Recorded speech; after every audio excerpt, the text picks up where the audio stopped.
David, I'm an alien.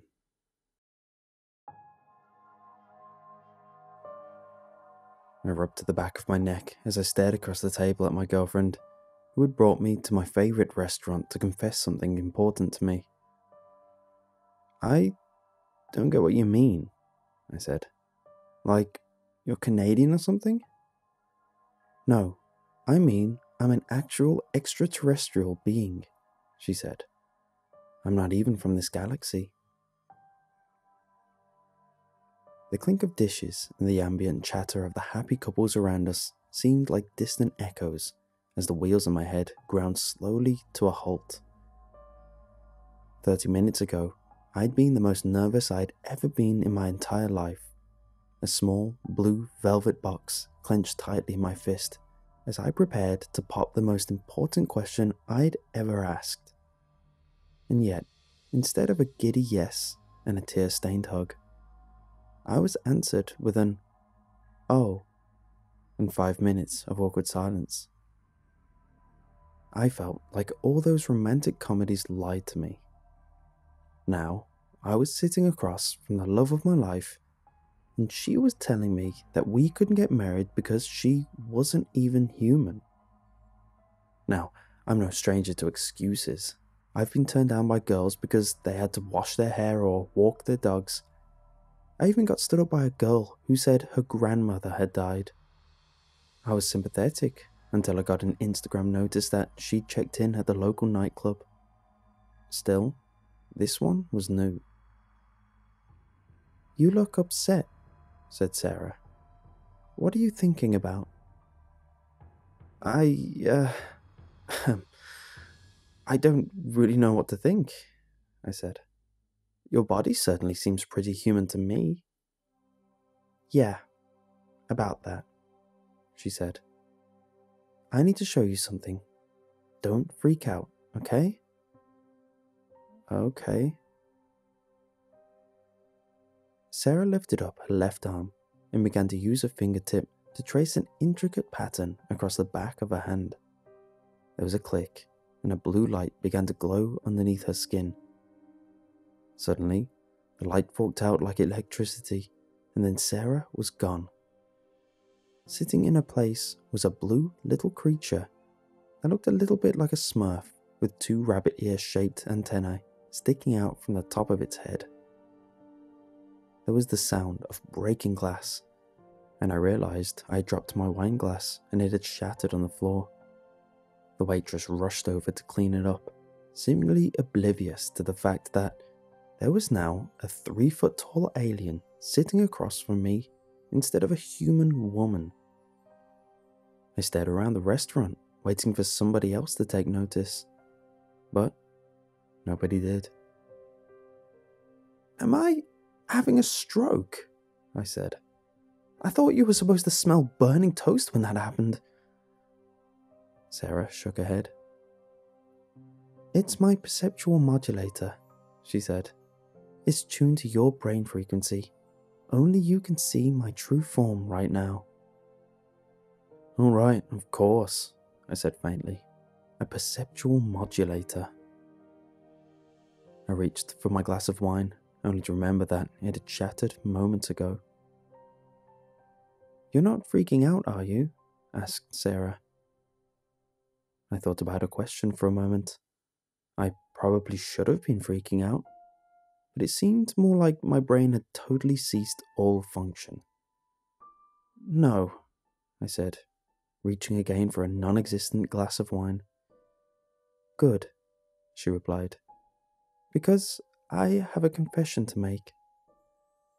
"You mean to say that your confession isn't that you're an alien?" I asked. "I'm afraid it's worse than that," said Sarah. She nudged her glass of red wine across the table to me, and I downed it in a gulp. "All right," I said. "I'm ready." Sarah bit a lip and swayed nervously in a chair. "Well," she began, "I kind of, eat people." "You eat people?" I asked, reaching for the bottle this time. Yes, she said. But not whole people, just the brains. I tipped the bottle to pour myself another glass, thought better of it, and down the whole bottle instead. I coughed as the last bit of bitter taste hit my throat and then wiped the wine stain from my lips. So, to recap, I said, you're an alien who can only survive by eating human brains. What? Said Sarah. No, I can survive off human food. Brains are more like a delicacy. Oh. There was a moment of awkward silence in which Sarah bit her lip and stared at the floor. But it's not like I'm a bad person, she said. I only eat bad people. Do you remember your neighbour, Mr. Wallows, that tried to poison your dog? Yeah, I said. Didn't he retire to Hawaii? Sarah shook her head. No, she said. I ate his brains. Wow, I said, scratching at the back of my head. This is really a lot to take in. You're still not freaking out, right? Said Sarah. Judging by my heart rate and the intense ringing in my ears, I was, in fact, freaking out. But Sarah looked so nervous for me, I couldn't help but shake my head no. Sarah breathed a sigh of relief and said, Well, that's good, because I have a confession to make. You really have a lot of these, don't you? I said. This is the last one, Sarah said. I promise. All right, I said. I'm ready. Actually, Sarah said, maybe you should have another bottle of wine for this one. She reached down into her purse and pulled out my favourite wine, uncorked it, and slid it across the table to me. I upended the bottle into my mouth, and 10 seconds later, it was gone. All right, I said, beginning to slur. Hit me. Well, Sarah said, failing for the first time to meet my eyes. You know how I insisted we come here on our first date? Yeah, I said, a sudden dread beginning to bubble in my stomach. Well, Sarah said, it's because I know the owner. He's actually from my home planet. Oh no, I said. Don't tell me. I'm afraid so, said Sarah. Most of the dishes contain human brains. I looked down at my volcano roll, remembering how enthusiastically I proclaimed it as the best I'd ever had. The volcano roll? I said. I'm afraid so, replied Sarah. I suddenly began to feel very sick. I wasn't sure how much of it was the wine, and how much of it was the fact that I just consumed human brains. I guess it didn't matter. Yet, when I looked at Sarah, I forgot about that. Her fingers twisted in her lap as she stared down at the floor, the way she always did when she was nervous. She looked up at me with doe-eyed innocence. Are you mad at me? She asked. Maybe it was the fact that, even in her alien form, she still looked so much like the woman I loved. Maybe it was the fact that Mr. Wallows was a racist, mean old bugger. Maybe it was the fact that I just downed 2 entire bottles of wine. But I silently shook my head no. So, do you still want to get married?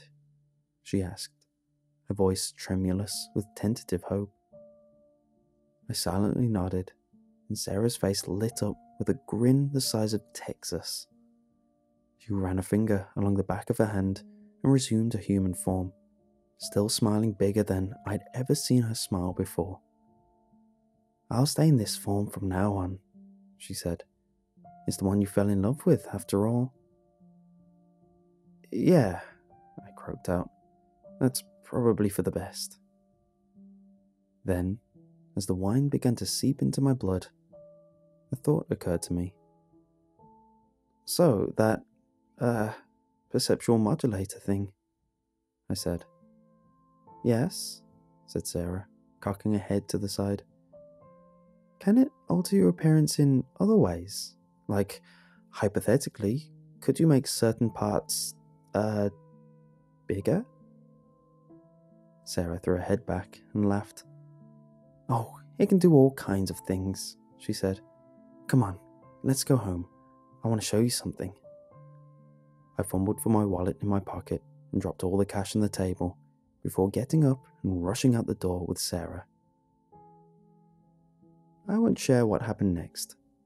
I'll only say that, even though my fiancée may be a brain-eating alien, she's still the woman I fell in love with, and the best thing that's ever happened to me.